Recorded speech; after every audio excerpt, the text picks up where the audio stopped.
Hey guys, Thomas Busby here, looking at another wide-angle lens option for the Fujifilm mount. I think we've only got 3 or 4 more lenses left to go.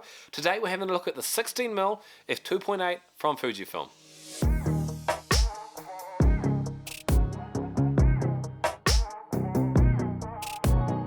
Okay, so like every single time, how I love to start it off, let's deep dive straight away into how sharp the 16mm f2.8 holds up. Center sharpness is awesome, sharper than its big brother, the 16mm f1.4, and it stays fantastically sharp until about f9, after which it drops off just like every other lens does. Corner sharpness, on the other hand, is really disappointing. This is the first lens I have tested that actually gets softer on the corners the closer towards that middle aperture range you get. And when a good corner sharpness score doesn't seem to kick in on most lenses until around a score of 6, the 16mm f2.8 never actually gets great corner sharpness, and I might go so far as to say it's some of the softest corners of any of the wide-angle lenses I have tested, which is really disappointing.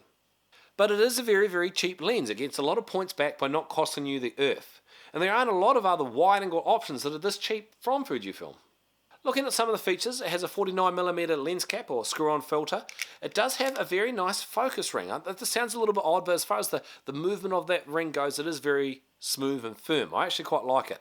It is an aperture ring, big deal, a lot of them do, but the biggest feature, it is weather sealed. As far as a wide, bright, cheap option goes, to have weather sealing is massive. And I know I mention this in every single video, but weather sealing is hugely important. If you're doing astronomical photography and you're worried about condensation, if you're shooting near waterfalls and the ocean and you're worried about sea spray, just grit and sand to a point, emotional weather, all my best landscapes have been taken kind of like as you're dodging the side of rain and cloud has just broken through and it's very dramatic. To have a weather sealed option that small and that cheap, big kudos back for that. And as far as those doing that action adventure kind of stuff, this is a very small and light lens as well. As far as a light option to go, I mean, it fits in your hand very comfortably.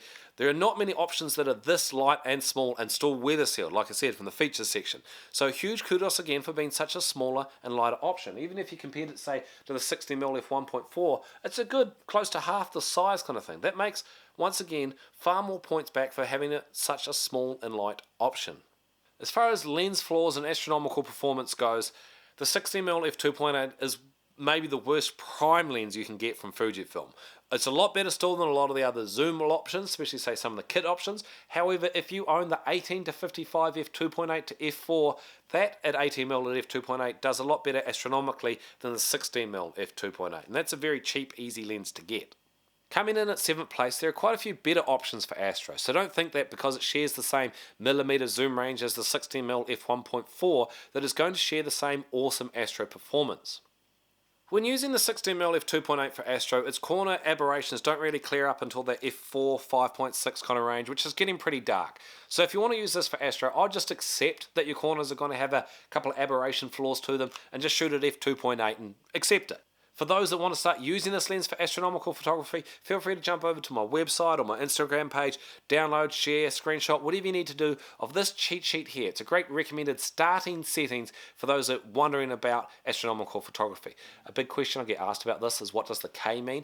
It's a custom white balance. If you change it to K on your camera, you can then go into the settings and set that Kelvin to a certain color. You can tweak that quite a bit to suit your taste, but that 4000 Kelvin white balance is a great place to start. So on to video is finally where I think the 16mm f2.8 might finally have its place. So those corner sharpness and sharpness scores aren't anywhere near as important at 1080, and still not so at 4K. See, 4K video is nowhere near as pixel peeperish as a 24 or a higher megapixel photo.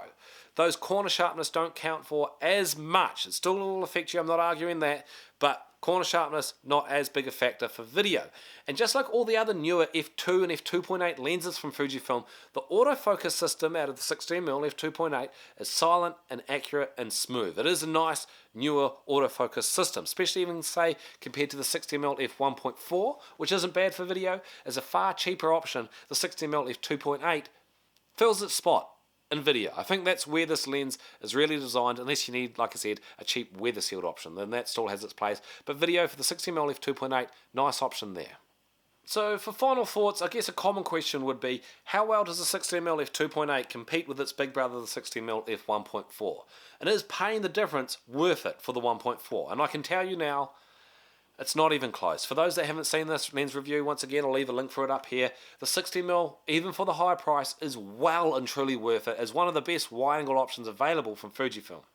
So punching all the scores into the TB photography algorithm, factoring in sharpness, aperture, price, weight, wideness, versatility, features and flaws, the 16mm f2.8 comes out with a disappointing score of 56.46, or bumps up to 62.88 if you only use it between f7.1 and 11, which is a pretty dark aperture range to be limited to. Having a lens with some flaws can be sugar-coated as character. I'm looking at you, corner sharpness. But if you wanted a lens with character, you'd probably be better off to look at some of the vintage glass options, or maybe using an adapter and just getting a really cheap film lens and adapting it to your camera if you want character. Why would you buy a new lens with character? So sugarcoating is a little bit tricky, especially compared to some of the other kit lens options available, say the 15-45 or the 16-80 f4. I'm struggling to see where the 16mm f2.8 has its place. And so if you're thinking about buying this lens for anything other than video, or if you really need a wide weather seal cheap option, I'd encourage you to look at some of the other wide-angle options from Fujifilm. And for those of you that already own this lens and you're saying, yes, but how much sharpness do you really need? I couldn't agree with you more. And if you aren't printing your photos big like I do, and if most of what you're doing is just for, say, social media, then how much corner sharpness do you really need? There are plenty of subject and content out there where all you really care about is the center sharpness. And let's not forget that the center sharpness scores out of this lens are fantastic. And for those of you that are shooting content that really only care about center sharpness, then the 60mm f2.8 might still be a great option for you. As always, guys, if you have any questions, please let me know down in the comments below. If you could like, share and subscribe, it would mean the world to me. I reached 2,000 subscribers last week. I forgot to mention it. Thank you very much for all the new people that have joined on with my channel and help support me get one step closer to making this full-time as a living. Otherwise, you can hear my cold clearing up. I need to go to bed. Thank you very much for following along, guys. And until next time, I'll catch you next time.